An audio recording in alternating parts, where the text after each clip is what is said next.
Bonjour, c'est Bab Sunshine, j'espère que vous vous portez bien. Cette nouvelle vidéo est une vidéo, c'est une book review, donc c'est en fait le résumé d'un livre que je vais faire, un livre qui m'a beaucoup parlé, que j'ai lu il y a 2-3 ans et qui m'a beaucoup aidé dans ma vision des relations, même ma gestion des relations. C'est Les 5 langages de l'amour de Gary Chapman. Alors, ce superbe bijou m'a aidé même à comprendre pourquoi certaines de mes anciennes relations amoureuses n'ont pas marché.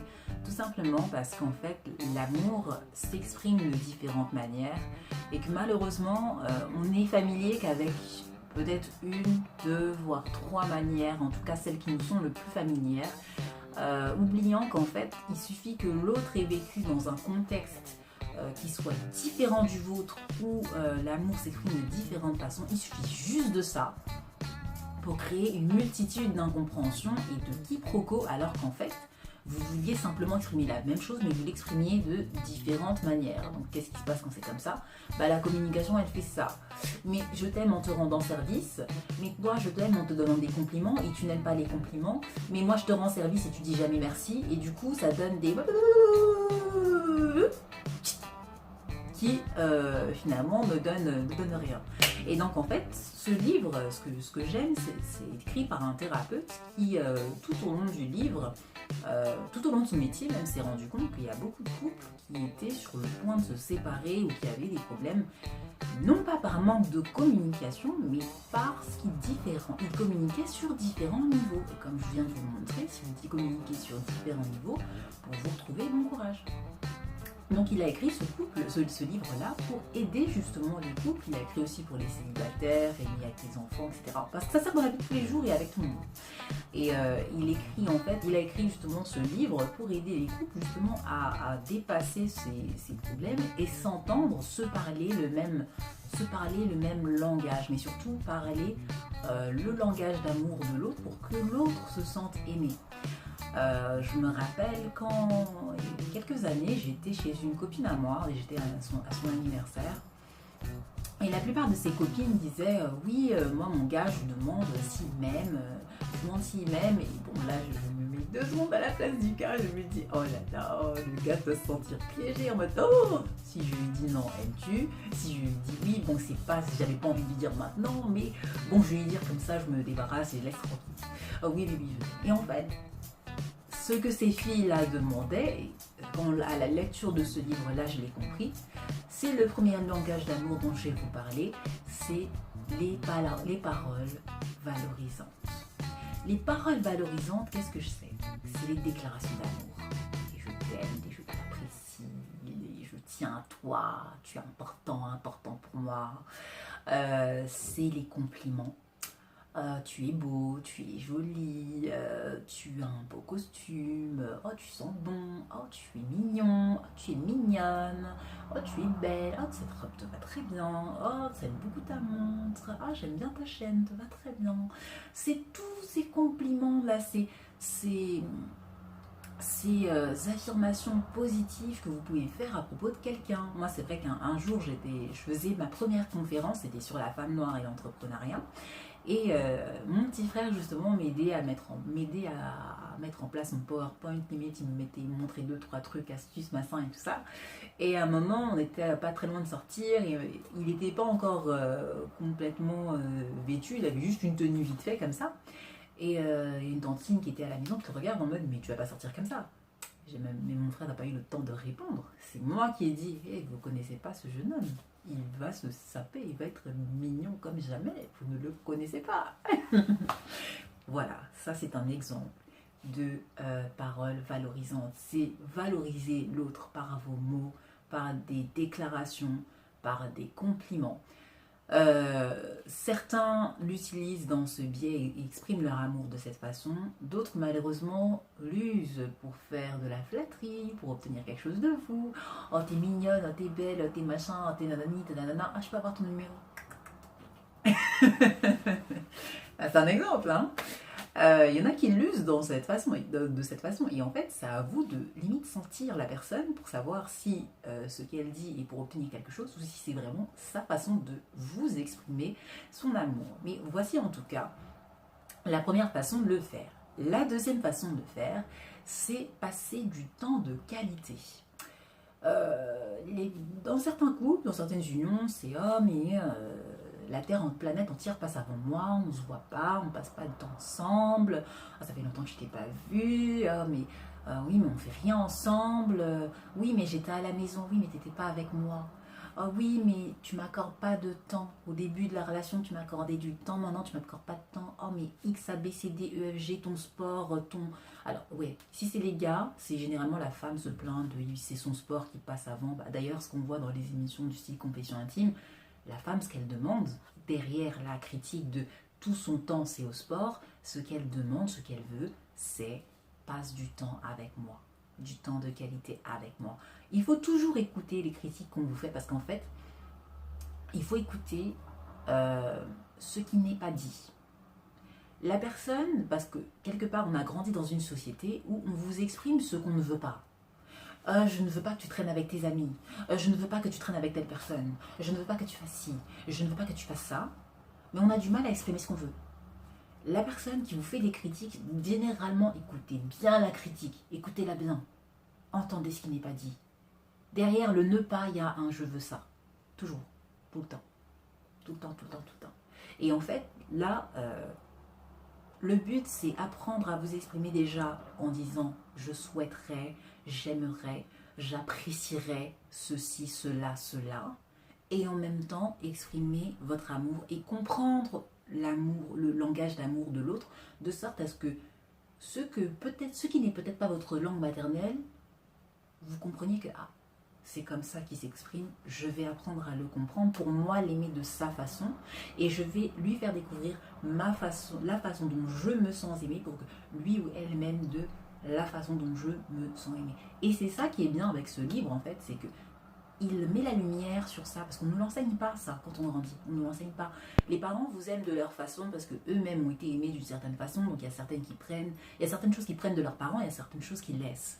Donc vous aimez d'une façon, nous-mêmes on grandit, il y a des choses qu'on prend, il y a des choses qu'on laisse. Donc voilà, le temps de qualité, c'est un temps que vous prenez à être seul avec la personne où vous lui accordez votre complète et entière attention. C'est pas vous êtes ensemble et vous regardez la télé. Votre attention là, elle est sur l'écran. C'est vous prenez votre temps ensemble et vous avez une discussion, une conversation. C'est vous deux, yeux dans yeux, comme on dirait. Comme je l'avais dit dans la vidéo précédente, comment avoir une présence lumineuse. Voilà. Regardez l'autre yeux dans les yeux. Vous lui accordez votre attention à 1000%. Il n'y a pas de « Attends, je regarde mes SMS, mon mail. Attends, il y a le programme à la télé. » Je fais... Le temps de qualité, c'est ça. Le temps de qualité, c'est prendre le temps de choisir une sortie, un événement, un truc que vous savez que la personne aime et se dire « Bah attends, je vais aller avec toi et je vais passer le temps avec toi. » C'est ça, le temps de qualité. Donc le temps de qualité, si vous avez un partenaire qui se plaint souvent, que vous n'êtes pas assez souvent à la maison ou que vous ne faites pas beaucoup de choses ensemble, sachez que c'est le désir que la personne exprime. Derrière la critique, écoutez ce qui n'est pas dit. Troisième langage d'amour, c'est le toucher physique. Alors le toucher physique, on l'assimile souvent au sexe, en mode non c'est juste le sexe, avoir des rapports intimes. Le langage physique, ça peut être... la tape sur l'épaule, ça peut être la main au bas du dos, ça peut être je te prends la main quand je sors avec toi, ça peut être je te prends le bras, ça peut être juste dès que vous passez à côté ou derrière la personne, vous lui donnez un touche, vous la touchez. Vous la touchez. Après, si vous êtes un couple, vous pouvez la toucher sur ses parties plus intimes, vu que vous êtes intime. Mais c'est ça, en gros, c'est donner des câlins, l'embrasser, vraiment toucher la personne physiquement, c'est ça. Donc les personnes qui sont là, oui, mais tu es toujours froide, tu ne me touches pas. Ben bon, après non. Les adultes, généralement, on a quand même cette pudeur de ne pas le dire. Mais c'est vrai que c'est quelque part ça qui est drôle. Après, je sais que chez nous, les Africains, c'est quelque chose qui se voit. Les familles qu'on voit, les familles plutôt blanches, même si l'enfant est adolescent, vous aurez de la facilité à voir la maman venir prendre dans ses bras sa fille. Dans les familles noires, c'est un peu différent. Ça n'empêche que ce besoin est toujours là et que même si ça fait des années que vous êtes ensemble, si cette personne, la personne, votre compagnon, votre compagne se sent aimée de cette façon, pensez de temps en temps à donner un petit câlin. Ça coûte rien, ça dure 3 secondes et en plus humainement, c'est vu par des études, c'est bon pour la santé, le moral et même pour la connexion en fait. Ça renforce votre relation. Donc oui, le toucher physique, c'est tout ça, c'est tous ces petits gestes que vous pouvez faire. Et ce qui est bien avec le toucher physique, c'est que vous n'avez pas besoin d'un contexte particulier. Juste un bonjour, ça va? Ou hey, ça va? Moi, par exemple, j'ai une collègue avec laquelle on partage cette façon d'exprimer notre appréciation. Un jour, elle vient, elle me touche comme ça. Elle n'a même pas eu besoin de dire bonjour. C'était son bonjour. Et un jour, moi, j'arrive derrière elle et je mets la main, je crois que c'est ici, c'est au niveau du dos, comme ça. Bon, je ne peux pas me le faire correctement, parce que je ne peux pas me dédoubler. Mais en gros, c'était... Et j'ai rien dit. Et elle a compris. Bonjour, bonjour. Et parce que je suis tactile et elle est tactile, toutes les deux avons compris que on s'est salué. On s'est dit bonjour. On s'est mutuellement exprimé notre appréciation. Voilà le toucher physique. Là, je vous ai montré l'exemple juste avec une collègue avec laquelle on s'apprécie. Mais votre mari, ça peut être je te prends par la taille, je te prends par les épaules. Enfin, il y a tout un tas de façons de le montrer. Tout un tas de façons de le montrer. Et si vous-même, vous n'êtes pas trop friand de ce langage et que votre compagnon, votre compagne l'aime, je vous invite à faire 2-3 gestes de temps en temps. Ça coûte rien. Croyez-moi, ça coûte rien et ça fera la différence. Le quatrième langage d'amour, c'est les services rendus. Alors, ce quatrième langage d'amour, c'est le fait, c'est une femme, par exemple pour vous les hommes, c'est une femme qui cuisine pour vous, c'est une femme qui maintient la maison en ordre, c'est une femme qui repasse vos chemises, qui repasse vos chemises, qui veille à ce que vos chaussures soient propres. C'est une femme qui veille à ce que, pour les Africains, qui veille à ce que vos cheveux soient nets et bien peignés. C'est une femme qui veille à ce que vous ayez toujours bonne allure, à ce que vous preniez toujours soin de vous. Pour les femmes, les services rendus, c'est un homme qui sort toujours la poubelle, c'est un homme qui fait toujours les courses, c'est un homme qui, ce qui est lourd, il vous prend, il le porte. C'est un homme qui n'hésite pas à vous rendre service à n'importe quel jour de l'heure et de la nuit. C'est vraiment quelqu'un qui est là pour vous et qui, par les actes qu'il pose, vous le montre, qui, par les actes qu'il pose, vous exprime son amour. C'est ça, les services rendus. Les services rendus, c'est un trait très masculin, je dirais même. Par exemple, un homme, vous remarquerez, vous lui posez un problème. Oui, j'ai un problème sur ça. Et le gars, tant qu'il n'a pas trouvé une solution, il ne revient pas vers vous. Il vous a écouté, vous a entendu. Il revient vers vous avec une solution. Oh, attends, tu m'as posé tel problème, on peut faire ça, ça, ça, ça, ça. Ouais, non, mais on peut faire ça, ça, ça, ça, ça. Et en fait, là, c'est là où parfois, entre les hommes et les femmes, il peut y avoir des bisbilles, parce qu'en fait, l'homme veut solutionner, parce que c'est sa nature de trouver des solutions, d'agir. C'est dans sa nature masculine, en fait, de faire. Et la femme, en fait, elle voulait juste s'exprimer, elle voulait juste se libérer de ce qu'elle avait, sur le cœur. Elle ne voulait pas forcément de solution. La solution, elle va la trouver limite elle-même. Mais juste après s'être libérée pour juste... Ok, c'est bon, maintenant je me suis libérée, bon, maintenant concrètement, qu'est-ce qu'on peut faire? Et donc, ça peut parfois créer des quiproquos entre les hommes et les femmes, parce que l'homme se dit, mais... Attends, tu m'as posé un problème, je te donne la solution et t'es pas contente. Et la femme se dit, oui, mais moi je t'ai posé un problème, j'attendais juste de toi que tu m'écoutes. Le seul service qu'elle demandait là, c'était juste l'écoute. Et donc là, c'est à vous, messieurs, d'entendre quand votre femme... d'entendre et de savoir en fait quand est-ce que votre femme vraiment attend que vous lui rendiez un service ou juste quand votre femme souhaite juste que vous l'écoutiez. Et là, je pense que ça avec le temps de connaître votre partenaire, le temps que chacun des deux montre qui il est, et après, à force, bon, on finit toujours par savoir, on finit toujours par connaître l'autre, et après, ça va beaucoup mieux. Donc voilà, ça, c'est les services rendus. Donc c'est quelqu'un qui vous rend service quelqu'un qui est bon pour vous voir, il est prêt ou elle est prête à faire des kilomètres. Et voilà. Et donc, les services rendus, c'est une belle preuve d'amour. Le seul souci, c'est que il faut faire attention à ne pas prendre pour acquis ou pour un dû, en fait, ce que l'autre fait pour vous. Parce que quand vous commencez à prendre l'autre ou ce qu'il fait pour acquis, c'est le début des problèmes. C'est le début des problèmes, pourquoi? Parce que vous dites, c'est même nous les êtres humains, de manière générale, ce qui est habituel, on a tendance à ne plus le considérer comme étant exceptionnel, donc ça devient comme si c'était normal. Or, on oublie que dans la relation de couple, le partenaire, c'est pas un parent, c'est pas la maman.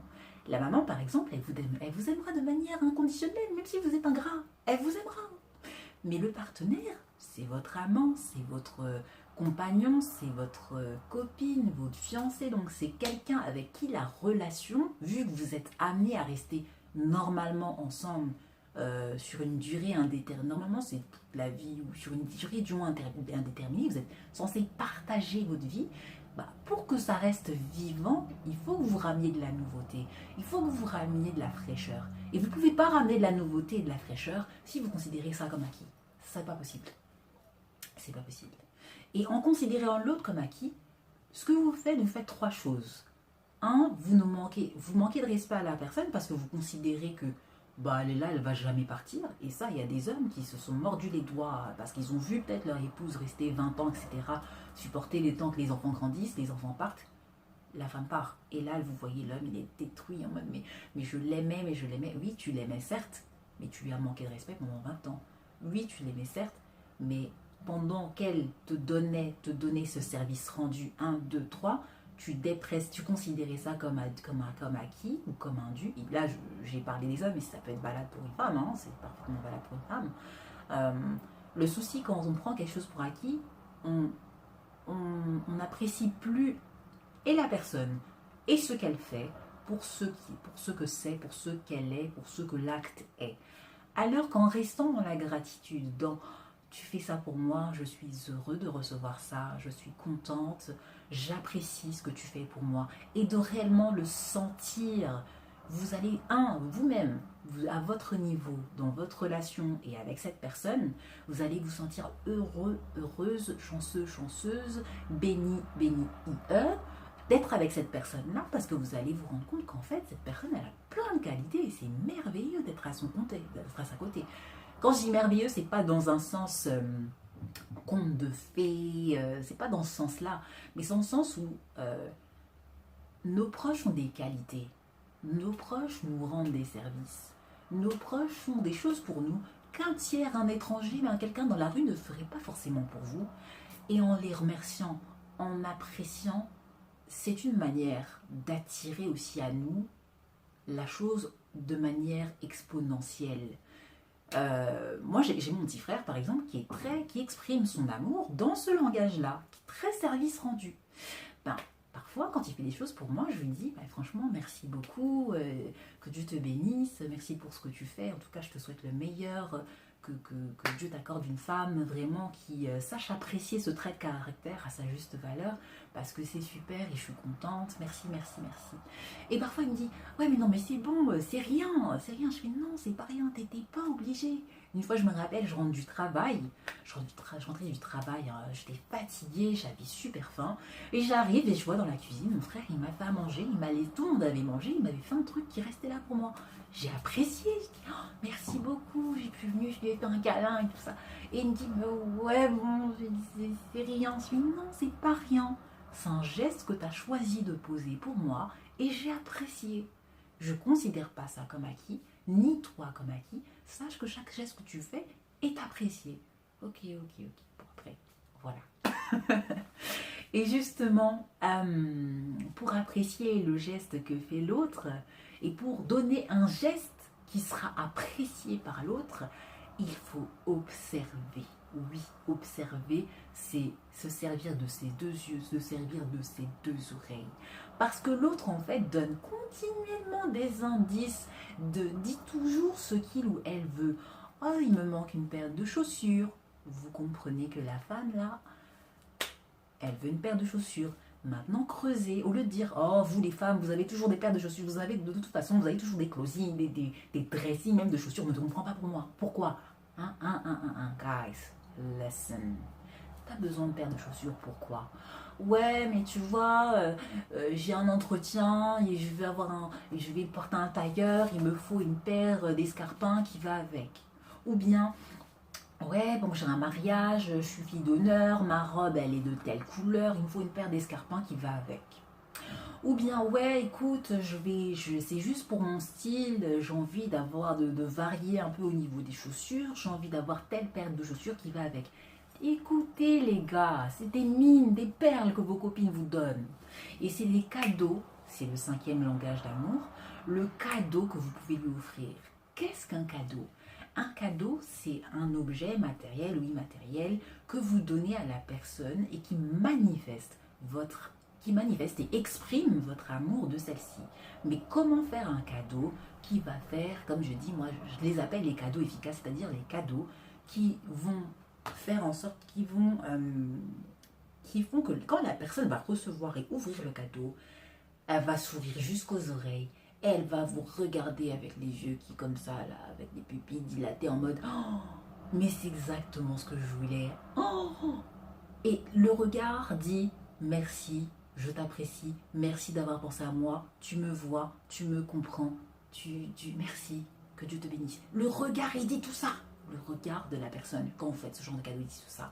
Donc comment faire justement ce genre de cadeau là qui fait sauter au plafond la personne qui le reçoit? Vous observez et vous écoutez. Vous avez remarqué pendant toute la vidéo, je vous ai dit écoutez, toujours écoutez, parce qu'on vous dit tout, votre copain, votre copine, votre fiancé et eux, votre mari, votre femme, ils vous disent toujours tout. Écoutez. Écoutez avec les yeux, écoutez avec les oreilles. C'est son anniversaire. Elle ou il, même si il ou elle ne le dit pas, il veut un cadeau. Sûr et certain. Ça lui ferait drôlement plaisir. Maintenant, comment faire le cadeau? Observez. Il aime le foot. Il aime le tennis. Ah, il aime ça. Ah, il ou elle a dit qu'il lui manquait ça. Ah, elle a tel goût. Elle aime les chocolats. Elle aime le chocolat raffiné. Lui, il aime les objets chers. Oui, c'est une discussion, ça d'ailleurs, qu'on avait eu avec mon petit frère. Et mon petit frère me disait, oui, mais moi, ma femme, pour lui faire plaisir, mon petit frère qui vient après moi, dit, pour moi, ma femme, pour lui faire plaisir, je vais lui offrir un cadeau qui va coûter cher, elle sera contente, etc. J'ai dit, pas forcément. Pas forcément, parce que ça dépend de la femme, ça dépend de ce qu'elle aime. Si déjà, toi, tu portes des trucs chers et qu'elle-même, elle est là, elle te regarde, mais qu'elle réagit pas plus que ça, c'est que c'est pas son truc. Par contre, si elle est là en mode oh, ouais, c'est trop bien, machin, nan, etc., qu'elle l'exprime d'une façon, un certain engouement, etc., bon, là, tu peux te dire que peut-être qu'elle va aimer, mais pousse l'observation plus loin. Regarde comment elle se comporte. Regarde quand vous allez dans les magasins, ce vers quoi elle va. Observe. Et t'es là, oui, mais moi je pense que ça va lui faire plaisir. Je fais non, ça va te faire plaisir à toi de faire ce type de cadeau parce que c'est ce que tu aimes. Mais c'est pas forcément ce que ta copine aime. Donc faut l'observer. Et une fois, je vous donne personnellement mon propre exemple. J'avais un ami dont c'était l'anniversaire et j'avais vraiment envie de lui offrir un cadeau parce que vraiment c'est quelqu'un que j'appréciais et envers qui j'étais reconnaissante parce qu'il m'avait rendu vraiment beaucoup de services. Bon, j'ai dit ok, le gars il aime le foot, d'accord. Il aime le foot. Quelle équipe il aime? Attends, j'entends parler de Barça. Moi, je suis pas foot du tout. Hein. C'est pas mon truc, pas ma cam. M'asseoir même devant un match, pour moi, ça n'a aucun sens. Sauf si tu m'invites à un match de foot. Là, oui, ça a du sens. Ah, ok, là, je veux bien. Mais sinon, devant ma télé, perdre du temps 1 heure ou 2 heures à regarder un sport. Laisse-moi lire, regarder une série, sortir même, voir des gens. C'est mieux. Bref. Je regarde, ok, quelle équipe il aime? Ah, ok. Quel joueur il aime? Et après, au-delà de l'observation, j'ai demandé à ses proches. Ouais, tu peux me dire vite fait, ouais, qu'est-ce qu'il aime? Ouais, quel type de joueur? Quel est le maillot là de... Bref, cherchez aussi la personne ce dont elle a besoin, ce qu'elle veut, ce dont elle n'a pas forcément besoin, mais qu'elle veut. Ouais, il aime quel joueur? Ah, ok. Ah, il aime tel joueur. D'accord, ok. Ah, bah tiens, ça tombe bien, mon beau-frère, il connaît un tel qui peut machin, non. Je passe un petit coup de fil à mon beau-frère. Ouais, écoute, c'est l'anniversaire d'un ami à moi, j'ai envie de lui offrir un cadeau, nanana, on s'arrange, tac, j'envoie l'argent et tout, il se débrouille, il trouve le maillot, etc. Moi, bon, je fais un truc en mode, ouais, tout ça, je lui offre le cadeau. Eh, le gars là, il était tellement content. Le visage de la personne rayonnait de joie. Mais et un cadeau, un vrai cadeau, c'est censé faire ça. Donc au-delà, et en fait, il a apprécié à la fois le cadeau, il a apprécié à la fois la pensée, il a apprécié il a tout apprécié en fait. Il s'est dit mais attends, t'as pensé à moi et t'as été plus loin que du fait de penser à moi, t'as été m'offrir le cadeau, le truc que je voulais. Et c'est ça qu'il faut faire quand vous voulez offrir un cadeau. Observez l'autre, renseignez-vous, demandez ah ouais c'est quoi sa taille, ouais machin, ok, tac tac tac tac tac. Et c'est toujours bon d'avoir un complice là. À côté, soit dans la famille, soit dans les amis, toujours bon d'avoir un complice. Comme ça là, la personne elle vous donne toutes les informations nécessaires. Ouais, non, mais en fait, elle aime bien ça, elle aime bien ça comme ça, elle aime bien ça comme ci, et comme ça, après, au moment de faire votre cadeau, vous savez que vous allez faire mouche. Et les 5 langages de l'amour, c'est ça. Les 5 langages de l'amour, c'est comprendre vos propres langages, comprendre les langages de l'autre, et ensuite parler dans le langage de l'autre pour que tous les deux, chacun avec son langage et avec le langage de l'autre, réussissiez à former un couple qui s'aime à sa propre manière, parce qu'on ne s'aime pas tous de la même manière. Voilà le book review des 5 langages de l'amour de Gary Chapman. J'espère que ce contenu va vous aider dans votre vie de tous les jours. Va vous faire comprendre que parfois certaines personnes que vous pensiez qu'elles ne vous aimaient pas, en fait vous aimez peut-être d'une autre manière. Je vous invite à lire le livre, je vous invite à le prendre vraiment parce qu'il est top. Il est topissime, je vous invite à le lire et de mon côté, je vous vois la semaine prochaine. Bye!